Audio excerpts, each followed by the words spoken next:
Okay, hello, I'm Phil. Welcome to France. Thank you very much. I have just seen you dancing in a final battle, and as I told you already, it was really hard to decide who is the best guy or best dancer, because at this level, I think everybody is so great.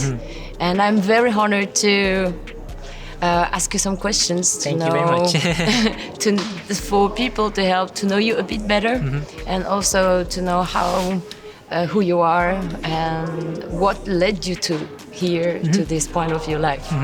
Are you okay? Yeah, sounds good. So, how was your own world, or what was your occupation before you get into dancing? So for me, I'm 25 now. So actually before, dancing has basically been my full-time job for the last few years. And the only quote, real job I had, I used to work at Dairy Queen, which is like an ice cream store. So that was back in high school. So that was the one job I really had in high school. And then after high school, I went to university for about one semester. And during that semester, it was kind of a hard time for me because I didn't really know what I wanted to do in my life. Kind of what a lot of people go through in university. But I just loved dancing. I loved to break, and I knew that's something I love to do. And so I kind of put my hat in and decided, there was one event, it was called Rebel BC won the LA Cypher, and I told myself if I won that event, then I'm gonna just put my hat in for dancing all in. I'm gonna do my best that I can. Okay. But if I lose, I'll take a step back and I'll still dance. Dancing is something I love to do, so I knew I was always gonna do it. But I told myself if I lost, then I would just go to school and do that and just dance for fun kind of thing. And so luckily I won that event, and so that was in 2017. And after I won that, I was like, okay, cool. I told myself I would do this, so I'm all in kind of thing. Wow, so actually you already answered to my second question. Oh, okay, cool. Because I wanted to ask you which happening called you to action in order to create your project. So yeah. So that was definitely one of the big moments for me. But I knew for the longest time, dance was the one thing in high school or even growing up. I started around 2010. So from then on, I just always loved to do it. Even at school, in high school, I started in the later years, I would skip lunch, lunches, and then I would just go practice, when my friends were hanging out. Or I vividly remember times where I'm in class and I'll think of a new move. And so I'll ask the teacher if I could use the bathroom, and then I would go into the hallway and then try the move and then go back to class. Oh, really motivated. Oh, wow. So, but when you were a child, were you already interested in dancing? Or? Not when I was young. Yeah. I think I was always active, physically active. I played sports and stuff, nothing competitively, but I was always really active and a creative kid. I loved watching stuff like anime and superhero stuff, and I feel as a dancer now I do feel that way. So I never started dancing, but then around high school and a little bit before that, I started watching those movies Step Up and all those dance movies, and that piqued my interest. And then because of that, I started, and then I saw, for me, how I started is in Vancouver, the Vancouver Art Gallery. In front of it there were a local crew that was performing, and so I saw that, and then I was like, whoa, that's so cool, and then that's kind of how I started. Okay. Yeah. So is the breakdance artistic or sporty for you? Which one is it? Yeah, I think that's a really interesting question. I think there's a lot of different answers and everyone's going to say something different. I think it's a mix of both. And for me personally, it's just a label. I don't really care what people call it. I think it's fantastic that, for example, it's going into the Olympics and it's being represented as a sport. I think that's a great thing because for me as a dancer, it means more people will see it. It means more opportunity. And for me too, I just want more people to do it because I love it so much and I think it's a fantastic thing to be doing. Yeah. It's really fun when you're able to do it. And so if there are more kids that get involved, if we call it a sport for that to happen, it doesn't really matter to me. For myself, I see myself as an artist and an athlete because I think this is extremely athletic, it's extremely difficult and demanding, and we're putting hours in every single day. But also it's artistic because it's important for you to have your own style and to express yourself and express how you want to dance and how you want to approach it. So it's kind of a mix of both. Okay. So what was the stake, the challenges, the most important ones? For me to get here? Yes. Yeah, I think with anybody who tries to become a dancer, specifically breaking, I think now it's getting bigger, which is fantastic. But even when I started, and I started quite late, but even when I started in 2010, 2009, 2010, it was there was no foreseeable really future for it. You couldn't make a sustainable income. And even now, the money, I'm every single month it's different, you know, so it's not like going to get like a regular job, quote unquote, and like getting a salary and stuff. I think the financial difficulty is one of the biggest things, and one of the biggest things that like was rough for me. And also just growing up, my parents were very supportive now, especially, but in the beginning they worried about me because like I wanted to dance full time and they didn't see a foreseeable future for that. And I totally understand as well. You know, my parents like immigrated from Korea to give us a good life, and like I was like, I want to be a dancer, you know. So like for them I could understand that it was hard, but I think like that was a challenge for me just to have that in the back of my mind, like and I always questioned like, is this the right thing, like should I just go to school, get a job? And every single day for a long time I questioned that. So that was really difficult for me. And then even now it's just the daily, like it is hard. As much as I love it, I think no matter how much you love something, it can be difficult, and like to show up every day and to put in the work, very demanding on the body, like physically and mentally. And like I think I sacrificed a lot in terms of like social gatherings and like hanging out with friends, because I gave up a lot of that to practice every day. So yeah, there were a lot of sacrifices here and there, but for me obviously like the rewards outweigh the sacrifices. Like there's so much I love about it, but there was definitely a few difficult things along the way. Okay, good, wow. And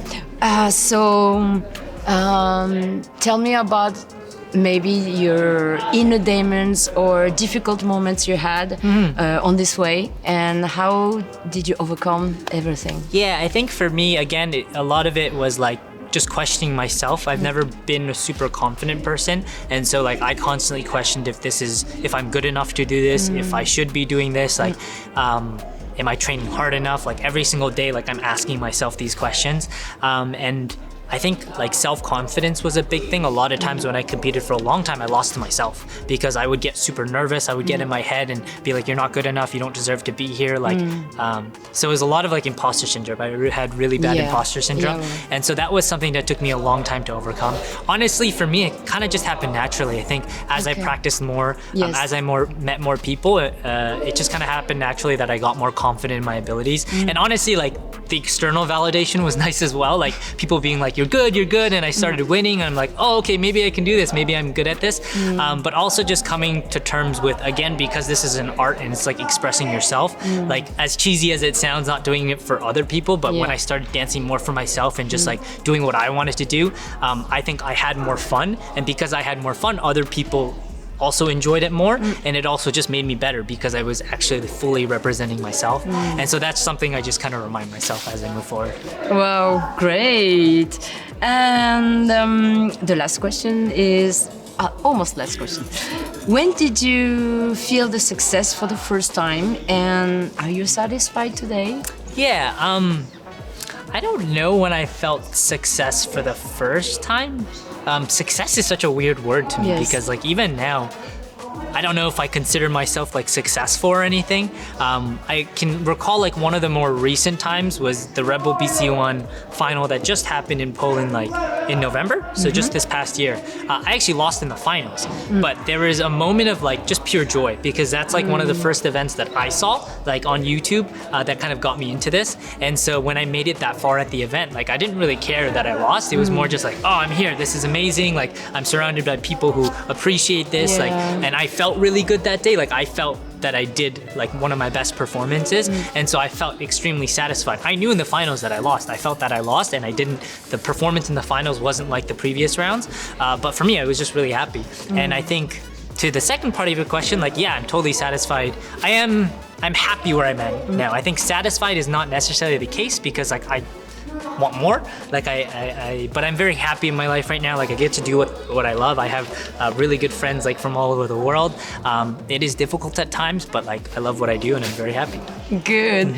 And do you really realize that you're the second worldwide champion of breakdance? Yeah, I don't know. Like honestly, like I don't really think about it like that because I think breaking, again, because it's kind of like an artistic thing too. Even though like I might win competitions and stuff, I don't think it necessarily means I'm better than someone because like everyone's just expressing themselves and everyone expresses differently. Honestly, I think I just kind of got lucky that like the way I dance, people like it and it's winning now. I think just like anything, breaking goes through trends and like it just happens that I can win now. But yeah, I don't really think about that, honestly. Like, even coming into this event, I kind of forget what I've done before. So like, I think like even BC1, I made second place. That was last year. It's a new year, so I just kind of like reset my mind, starting from You're the beginning. so humble. No, that's just like, and it keeps me on my toes too. It keeps me like, I have to Yes. keep training, I have to keep I training. understand that. And then like, obviously battling with the people that I battle with today, like Shiget kicks 1, BC1, stuff like that. Like, I get to battle with these guys. That's awesome. Like, I'm having a good time. Great. Thank you. So the very last question is, what is the link you feel with Korea, and if you can tell us something Yeah, of about course. that. My background is like, I was born and raised in Canada, but my parents immigrated from Korea. And so for a long time, honestly, I just felt Canadian. Like, I felt like because I was born and raised here, I speak primarily English. My roots were more associated with Canada. But I think more in the last few years, I've come to appreciate a lot more my Korean culture. And also just like, I have a lot of friends in Korea now, and my other crew, 7 Commandos, is based in Korea. And growing up, a lot of the dancers that I really look up to were Korean that are in my crew now, like Wing, Hong Ten, Skim, like those guys, I really looked up to them, and I can call them crew now, which is like, still blows my mind. But for me, a really big connection is like, my parents worked super hard, and it's kind of like any sort of immigrant story, but my parents worked really hard and they sacrificed a lot, and they moved to Canada to provide us a future, and they gave me a really good opportunity in Canada to develop and grow. But now I kind of look to Korea as like, that is my home. That is my... And whenever I go to Korea, it feels like a second home. Like, to me, honestly, Canada is my like home, but then Korea feels like a second home because I have that connection. Yeah. The rest of my family is over there. I have friends over there now. And so I'm kind of trying my best to like learn Korean now in my adult life. It's something I neglected a lot when I was younger, and I feel that connection more deeply now, and I'm trying to sort of cultivate that a little bit more. Wow, great. I think Korean people are always proud of people like you in the world. Thank you very like much. Us, actually. Yeah, exactly. And also just like, last note, like, Korean food is the best. I think because I grew up with Korean Let's food. say that. Yeah, so like the Korean food, whenever I go, like even here, France, food is great. But after a while, like I just need a good like kimchi jjigae or something me like too. classic, you know? So yeah, that's like one connection. I'm a big foodie, so that food connection has to be there. Okay, tell us the truth. Do your parents cook good? Yeah, my mom is an amazing cook. I love my mom's cooking. Yeah. So I would never doubt that. my dad is not. My dad is not a good cook, but he never cooks. It's Sorry, like, Dad. Yeah. Sorry for actually, he's that. done it a few times, and it's pretty good. It's not bad, but definitely my mom's a great cook, and I love her cooking. And I'm always happy when I'm able to go home and like she cooks. I'm like, oh, this is amazing. Like, Okay, so we have to make battles among all the Korean moms. oh yeah, Who a cooks super the best? competition. Because That would my be a good mom cooks TV best show. too. Yeah. Okay, thank you so much, Phil. Thank you very much for having me. And I wish you the best for the future. Thank you very much.